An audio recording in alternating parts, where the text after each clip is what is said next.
Then Paul took the men, and the next day, having been purified with them, entered the temple to announce the expiration of the days of purification, at which time an offering which should be made for each one of them. Now, when the 7 days were almost ended, the Jews from Asia, seeing him in the temple, stirred up the whole crowd and laid hands on him, crying out, "Men of Israel, help! This is the man who teaches all men everywhere against the people, the law, and this place. And furthermore, he who also brought Greeks into the temple and has defiled this holy place.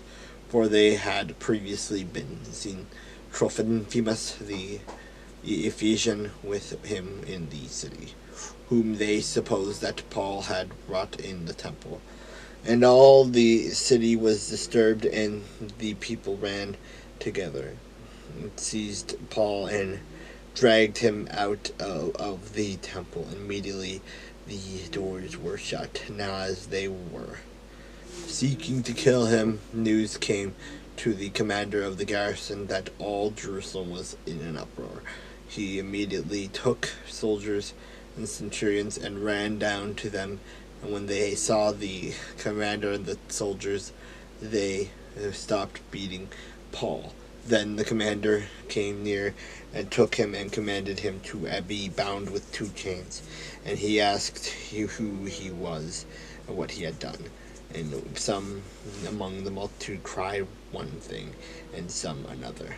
So when he could not ascertain the truth because of the tumult, he commanded him to be taken into the barracks. When he reached the stairs, he had to be carried by the soldiers because of the violence of the mob, for the multitude of the people followed after, crying out, "Away with him!" Then, as Paul was about to be led into the barracks, he said to the commander, "May I speak to you?"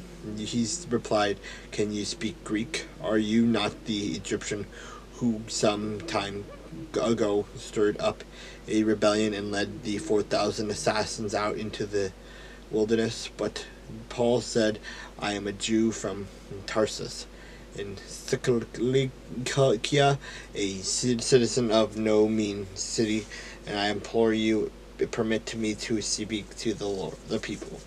So when he had given him permission, Paul stood on the stairs and motioned with his hand to the people. When there was a great silence, he spoke to them in the Hebrew language, saying,